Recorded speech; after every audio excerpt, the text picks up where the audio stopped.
бизнес чөйрөдө дагы, ишкерлер чөйрөсүндө дагы коррупция менен күрөшөбүз деп биз элдин баарын коркутуп ийдик депчи, мынакей азырынча аткаминерлер катардагы мамлекеттик кызматкерлер чечим кабыл албай, кол кое албай коркуп үркүп жүрүшөт. Мынакей эртең бизди жоопко тартышат депчи. Ошол боюнча дагы биз кээде аша чапкандык менен баратабыз деген ой жаратылат. Экинчи жагынан караганда албетте жакшы жыйынтыктар деле бар. Мынакей бюджетке канчалаган экономикалык амнистия боюнча канчалаган бюджетке каражаттар келип түшүп жатат. Ал акчадан мынакей жаңы долбоорлор, айлык майналар, пенсия, жөлөк пулдар төлөнүп жатат. Ал дагы экинчи жагынан караганда жакшы. Бирок биздин айтарыбыз, ал акчанын баарын каражаттардын баары мыйзамдуу түрдө түшүшү керек депчи. Себеби азыркы учурда ишкерлер дагы, карапайым элдер дагы ушул сыяктуу укук коргоо органдардан, сот органдардан болгон басымынан эч кандай мындай коргоону көрө албай жатышат да. Адилеттүүлүк принцибине шек келтирбеш үчүн ошонун баарын мыйзам нугунда алып барыш керек.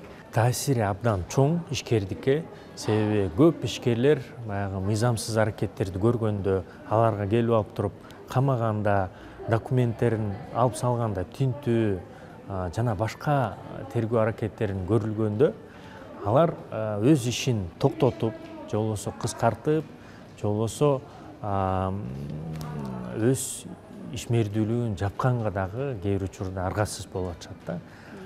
Биз мамлекет катары, коом катары ар бир жумуш орунду камсыздаганга аракет кылышыбыз керек. Эгерде бир жумуш орунду жоготсок, бул дагы экономикага зыян. Жогорку жактан саясий эрк болгон күндө, ал саясий эрк тийиштүү кишилерди командага дайындашы керек.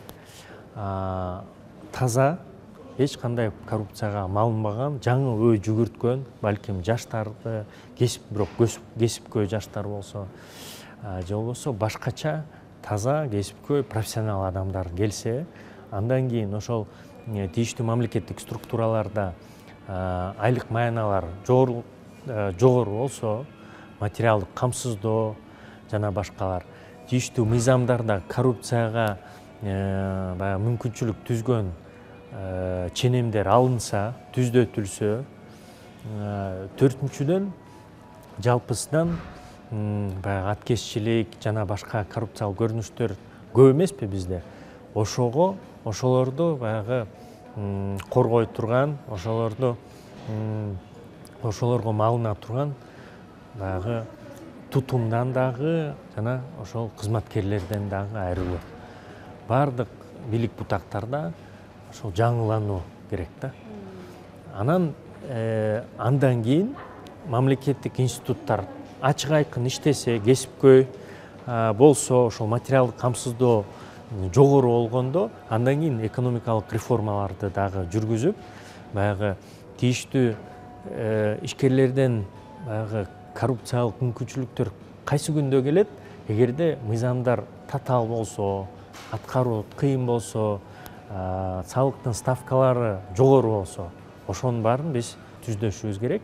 Мыйзамдардын баарын жөнөкөйлөтүп, бюрократиядан айрылып, керек болсо ошол ставкаларды, соц төлөм жана башка ставкаларды ылдыйлатып, бир ачык айкын ошол мыйзамдарды аткарууга оңой болгон бир айлана чөйрөнү түзүшүбүз керек да.